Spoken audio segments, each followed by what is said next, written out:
Hey, it's NPR's Book of the Day. I'm Andrew Limbong.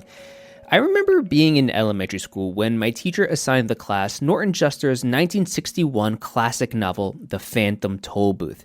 And I remember thinking, the cover was so weird. Like, what was the deal with this big dog with a clock on him? And I'm flipping through the book, and there are all these other weird and strange illustrations.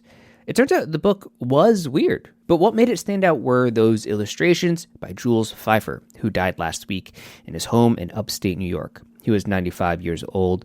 NPR Scott Simon actually spoke with him last year about his book Amazing Grapes, his first graphic novel for middle school readers. Think about that. He was 95 and still doing firsts. Feiffer talks about what was keeping him inspired at such an advanced age after the break. This message comes from Schwab. At Schwab, how you invest is your choice, not theirs. That's why when it comes to managing your wealth, Schwab gives you more choices. You can invest and trade on your own. Plus, get advice and more comprehensive wealth solutions to help meet your unique needs. With award-winning service, low costs, and transparent advice, you can manage your wealth your way at Schwab. Visit schwab.com to learn more. Let's begin with a song. Amazing grapes, how sweet to eat. One bite, how can it be? Ooh, that song. Sung better, to be sure, is at the center of a new graphic novel for middle grade readers. Amazing Grapes is by the great Jules Feiffer, Pulitzer Prize-winning editorial cartoonist and illustrator of the Phantom Tollbooth. Jules Feiffer has been drawing and writing for a living since he was 17 years old. He is now 95 and joins us from his home in upstate New York. Jules, thanks so much for being with us. It's my pleasure.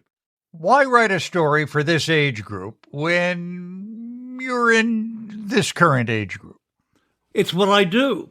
I sit down at a table and I make notes and scroll things down, and suddenly, as a result of scrolling, a notion hits me, and I scribble that, and then another notion, and suddenly I'm on a track somewhere.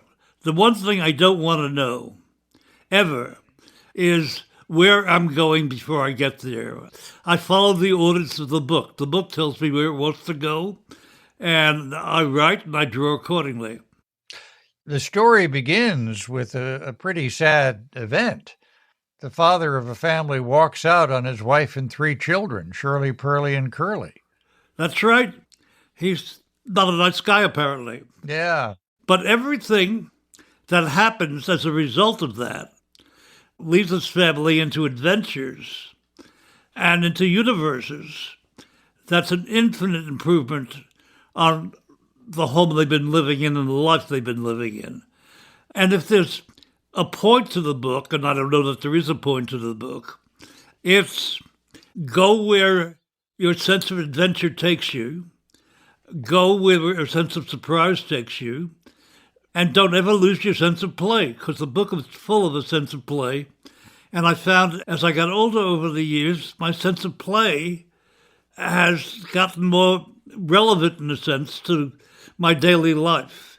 If it's not all in some way or another a full of play, I don't want to do it. Wow. So you make more room for play in your life now than you did? Or my sense of play makes room for me. It lets me in. When I was a young man and a middle-aged man, I did the work I loved, and I always did the work I loved, but I worried it a lot, and I troubled over it a lot. But as I got older, and things got more fixed, and I couldn't do anything about them. And I had health problems, a couple of heart attacks, long hospital stays, this, that, the other. When things get settled like that, you make a deal or you don't, and that is to use your remaining time to be as productive as you can and to have as good a time as you can. That's how I'm trying to live these years. So a 2-headed duck or swan enters the story. Yes, and the 2-headed swan is kind of the master of ceremonies for the book. There are 3 children, and 2 out of the 3 he takes on these adventures. The children go into another dimension. Yes. and meet their mother. I don't want to tell too much, but it reminded me that I wish we could meet our parents when they were children, when they were younger.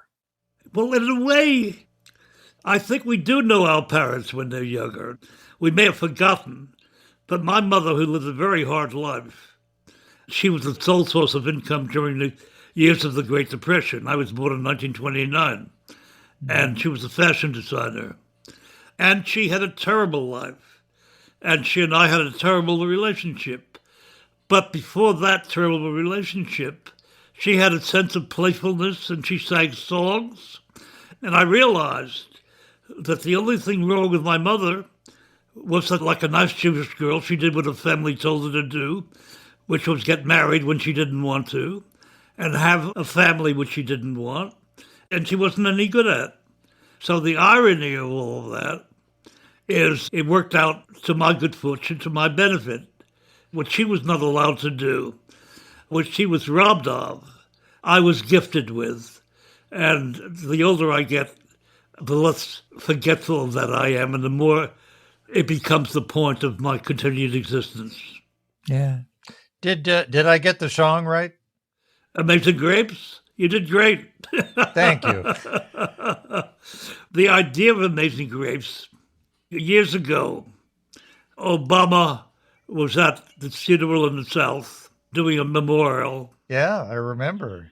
I think everybody remembers. And out of nowhere, suddenly he stops and starts singing Amazing Grace.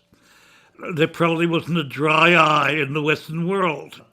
It so took me, the naturalness, the beauty of it, its connectedness to us all, whoever us all were.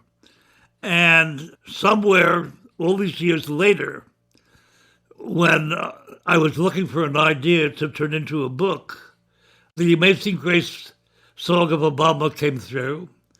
Because it's a children's book, I had to play with it. And I turned it into Amazing Grapes, and I had my story. Are you on to the next project already? Of course, what a foolish question. Of course. When my wife Joan found this house, which is a thing of great beauty, surrounded by great beauty, my earliest thought was that I have to find a way to make myself worthy of this, to pay this off, the privilege of this being my day-to-day experience. And so I started fooling both with drawing and text, which is drawn on 18 by 24 sheets of watercolor paper, because I, among other things, am suffering from acute macular degeneration. I have to work big to see what I'm doing.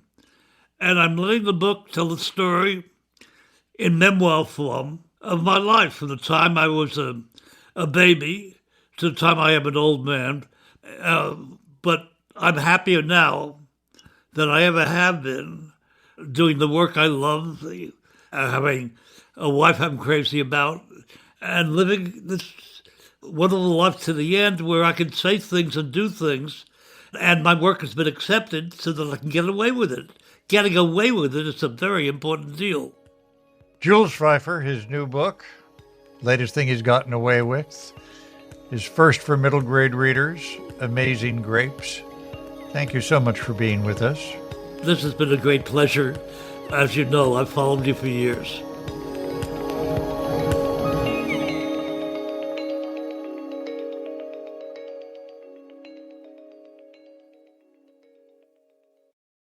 Support for this podcast and the following message come from Cunard, inviting you to sail in luxurious style to over 250 destinations with Queen Mary II, Queen Victoria, Queen Elizabeth, and their newest ship, Queen Anne. Enjoy spacious accommodations, fine dining, award-winning entertainment, and exceptional service, all with a British flair. While on board, join Cunard's Insights Enrichment Program for thought-provoking stories from famous faces and notable guests. Visit cunard.com/NPR. This message comes from Warby Parker. What makes a great pair of glasses? At Warby Parker, it's all the invisible extras without the extra cost, like free adjustments for life. Find your pair at warbyparker.com or visit one of their hundreds of stores around the country. This message comes from Mint Mobile. From the gas pump to the grocery store, inflation is everywhere. So Mint Mobile is offering premium wireless starting at just $15 a month. To get your new phone plan for just $15, go to mintmobile.com/switch.